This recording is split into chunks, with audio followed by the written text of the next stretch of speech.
Thank you, friends. Shabbat Shalom. Greetings to you all. I imagine we're all feeling that we are in the dog days of summer, when the sultry heat keeps you inside air-conditioned comfort, so that you can sooner or later complain that it's too cold and summer is too short. I guess you can please some of the people some of the time, and all of the people none of the time, and none of the people with the weather. And for those who thought it was so named because it was so hot that your dog would just lie around, well, it is not. It's named for the star Sirius, as in the satellite radio system, in the constellation of Canis Major, which was viewed as the dog's nose. And yes, it is so hot, my dogs do not like to go out in this heat. In fact, one of them loves swimming and often sneaks off to a neighbor's pool and does laps. Well, friends, last week marked a day of mourning. And this week marks a day of love, the 15th of a great holiday, and I can't think of a better thing to honor than love. Many believe it is a fairly new holiday, but in fact, it is one of the oldest holidays from when the Promised Land was settled. It had simply fallen into disuse for quite a while. Now, every time this holiday rolls around, I start humming that great 1978 classic, Love is in the Air by John Paul Young.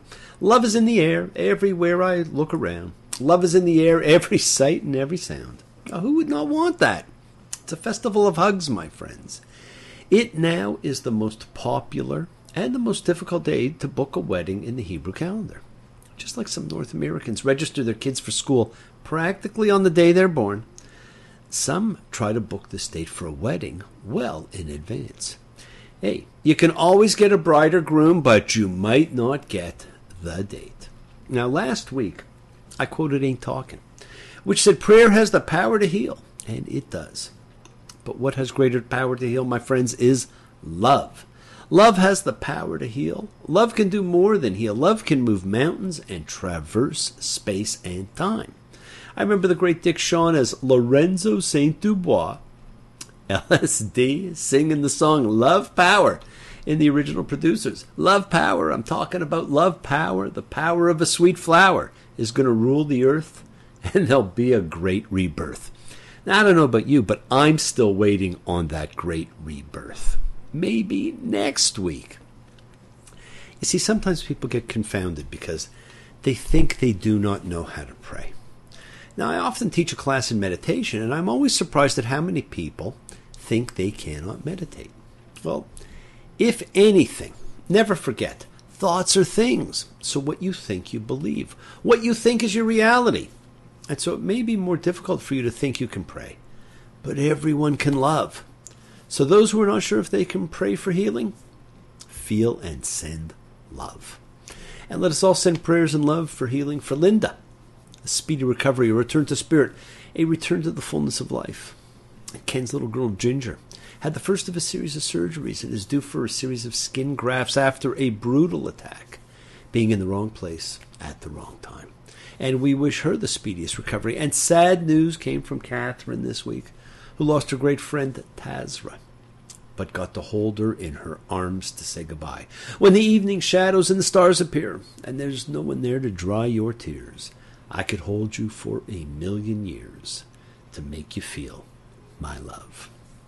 It's a bad week, that week of mourning. Friends, take the time. Take the chance to speak to and with the ones you love. You never know when they might simply be given a message. Love, love me do. You know I love you. I'll always be true, so please love me do. The holes that form when we lose someone that we are that close to sometimes take lifetimes to close. Let us pray for them. Let us send them our love. Well, this week we really get into Moses' farewell address as he begs God for another chance. Friends, this is Va'et Hanan, and I implored. As I said, Moses begs God for another chance. If you had just a minute to breathe, and they granted you one final wish, would you ask for something like another chance? Now, I think most would. So why should Moses be different? Unfortunately, God says no. That's it for the imploring, my friends. That itself makes a fantastic topic to spend this week on. Every time Moses implored for the people, God acquiesced. Even when Abraham implored for Sodom and Gomorrah, God acquiesced. Why now does God say no to Moses? What a great topic. I'd love to hear your thoughts on it, my friends. Please send your emails to me about it. Maybe we will address that one next time. This week, I want to address something else. Two amazing things are read. And if you had nothing else in the Torah, if this few pages were all that existed, you would have it all. And yes, I have said that before, and I meant it then, and I mean it now. There are two things in this small parsha that are all you need. The 10 Commandments and the great Hebrew Catechism that became the cornerstone, not just of Judaism, but of all the great monotheistic peoples of the world. What we call the Shema. Listen. The affirmation of the wholeness and singularity of the source of all. And why shouldn't the most important prayer be called Listen and come to us in the book of words? Now, when you get a chance, read the section on the 10 Commandments. And like a Where's Waldo, see how many changes you spot. You'll find it in Deuteronomy 5, where the recap resides. No other gods before my face. No statues of what is above, on, or below. No bringing up God's name in a lie. Obey Sabbath. Honor your mother and father. You shall not murder. You shall not commit adultery. You shall not steal. You shall not testify against your neighbor as a false witness. You shall not covet anything that your neighbor has. Here is the blueprint for how to live life. And amid this entire reminder comes a crucial phrase. In fact, I suggest it as one of the most essential laws you will ever come across in the Torah. And it can be found in Deuteronomy 4:2. You shall not add onto the thing that I command you, and you shall not subtract from it. Observing the commandments of Adonai, your God, that I command you. You shall not add and you shall not subtract. Wow. Unfortunately, my friends, there has been too much adding and too much subtracting. So for many, the laws have changed, such that some can argue the ultra-Orthodox and the ultra-Reform are equally guilty. Adding more does not make greater piety. The commands of God fall into various categories, but they are tied to two things more than anything to help guide you.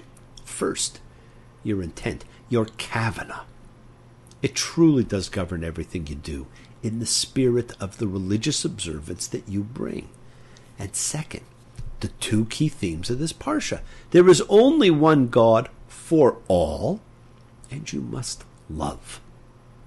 One must therefore use extreme caution in interpreting and expanding the laws in the Torah. And this is sometimes a delicate task. Law is presented in the Torah as divine, but it requires human strength and wisdom to carry it out. So I don't have an answer for you. Do your best.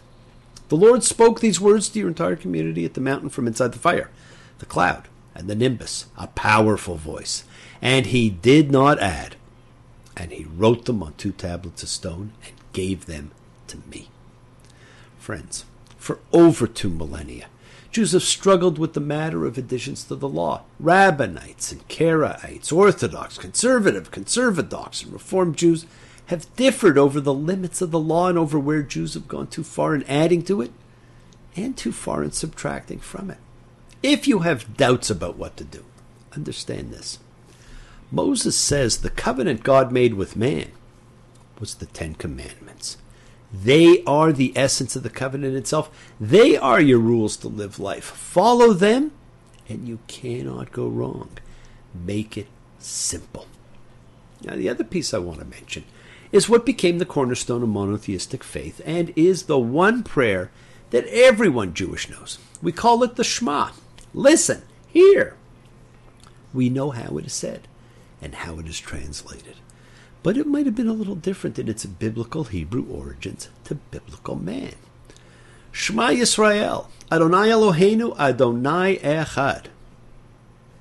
6 words, short and sweet, and jam-packed with possibilities.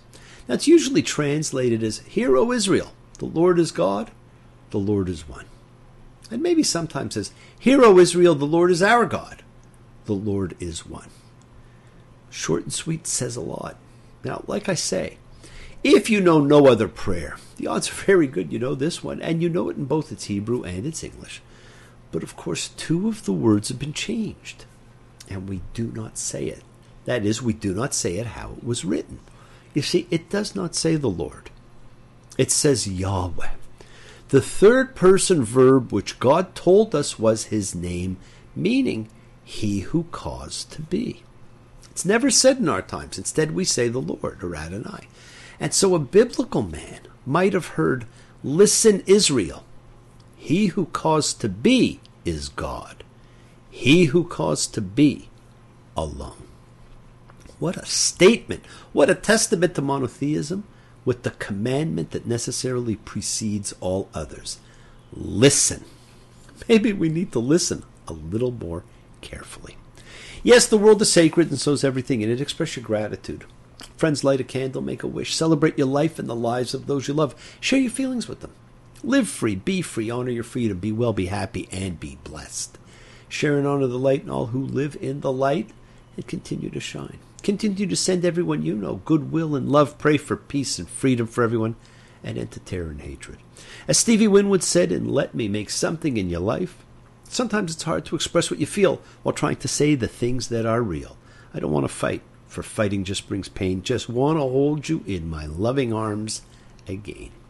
Remember, friends, we are a community. We learn together. We celebrate each other. We love each other. We share this ride together, men and women equally. Get well, Linda. Get well, Ginger. Let's mend that broken heart, Catherine. Let us send out love. Wise men say, only fools rush in, but I can't help falling in love with you. Fall in love, friends. It is the great gamble worth taking. Enjoy the world. Enjoy the festival of love. Take a dance with the gingerbread man.